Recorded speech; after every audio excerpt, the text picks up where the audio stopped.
નમસ્કાર, હું આરતી ને આપ જોઈ રહ્યા છો spark today news. Spark today ન્યૂઝના સ્પેશિયલ એડિશનમાં આપ તમામનું હાર્દિક સ્વાગત છે. જ્યાં અમે તમને કરાવવા જઈ રહ્યા છે અયોધ્યામાં જે અદ્ભુત રામનગરી બનીને તૈયાર છે. 22 જાન્યુઆરીના રોજ પ્રભુ શ્રી રામ જેમાં બિરાજમાન થવાના છે ને તમામ લોકો જેની વાત કરી રહ્યા છે એ અદ્ભુત અયોધ્યા નગરી જે કેવી છે, કેવી રીતે તેને તૈયાર કરવામાં આવી છે, શું તેની વિશેષતાઓ છે, અમારા સ્પેશિયલ આ એડિશનમાં આપ તમામનું હાર્દિક સ્વાગત છે. કહેવાય ને કે જંબુ દ્વીપે ભારત વર્ષે आर्यावर्ते भारत खंडे एक नगरी है विख्यात अयोध्या नाम की वह जन्मभूमि है परम पूज्य श्री राम की.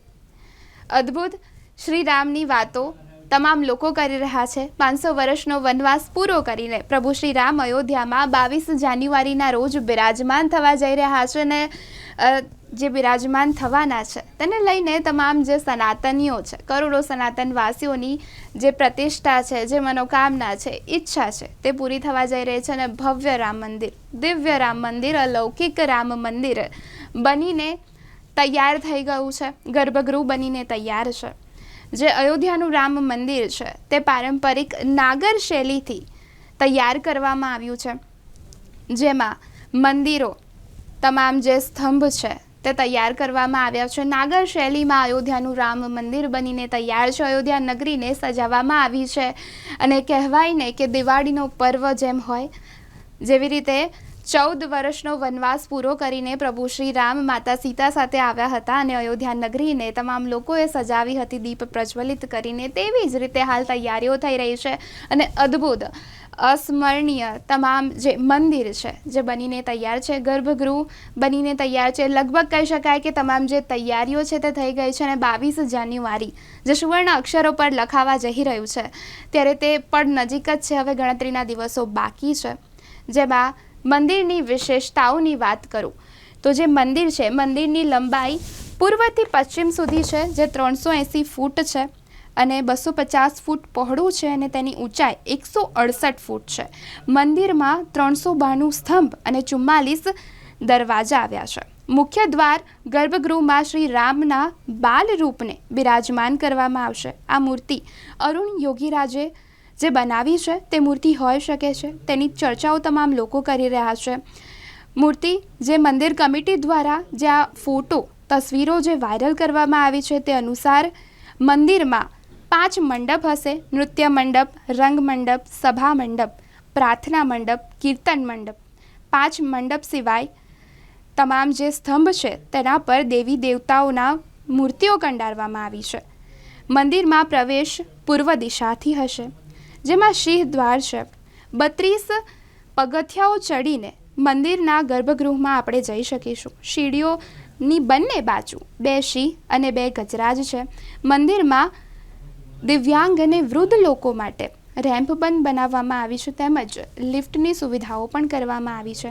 મંદિરના 4 ખૂણામાં સૂર્ય મંદિર, મા ભગવતી મંદિર, ગણપતિ બાપાનું મંદિર અને શિવજીનું મંદિર હશે. તેમજ ઉત્તરી ભુજામાં મા અન્નપૂર્ણા, દક્ષિણમાં હનુમાનજી તેમજ પરિસરમાં ઘણા બધા મંદિરો તો હશે, જેમાં મહર્ષિ વાલ્મીકી મંદિર, મહર્ષિ વશિષ્ઠ મંદિર, મહર્ષિ વિશ્વામિત્રે, મહર્ષિ અગસ્ત, નિષાદરાજ, માતા શબરી, ઋષિપત્ની દેવી અહલ્યાને સમર્પિત આ મંદિર હશે.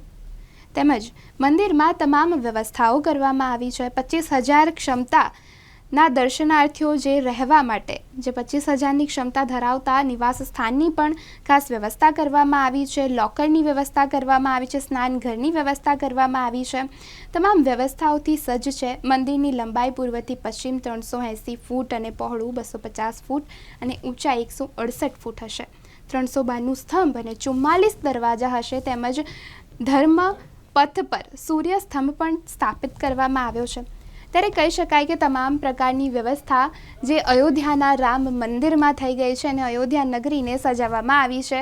અયોધ્યા નગરી જેવી રીતે 14 વર્ષનો વનવાસ પૂરો કરીને પ્રભુ શ્રી રામ આવ્યા હતા તેવી જ રીતે 22 જાન્યુઆરીનો જે અવસર છે તે સુવર્ણ અવસર જે સુવર્ણ અક્ષરથી લખાવા જઈ રહ્યો છે ને ઇતિહાસ રચાવા જઈ રહ્યો છે. ગણતરીના દિવસો બાકી છે. તમામ લોકો અયોધ્યાની વાત કરી રહ્યા છે.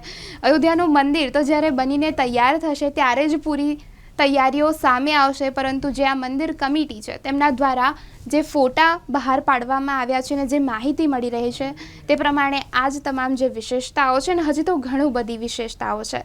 અને કહી શકાય ને કે જેમ જેમ નજીક આવી રહ્યો છે અવસર, કરોડો સનાતનવાસીઓનું જે આ ઈચ્છા પૂરી થવા જઈ રહી છે, તમામ જે રામ ભક્ત છે તેમની ઈચ્છા પૂરી થવા જઈ રહી છે, તાળામાર તૈયારીઓ થઈ ગઈ છે અને રામ મંદિર પણ જે ગર્ભગૃહ છે લગભગ બનીને તૈયાર છે ને પ્રભુ પણ બિરાજમાન થવા માટે તૈયાર છે. ગર્ભગૃહમાં પ્રભુના બાલ સ્વરૂપને બિરાજમાન કરવામાં આવશે અને તેની સાથે ઘણી માહિતી પણ હાલ આપવામાં આવી છે, જેમાં 16 જાન્યુઆરીના રોજ પ્રાણ પ્રતિષ્ઠાનો કાર્યક્રમ શરૂ કરવામાં આવશે.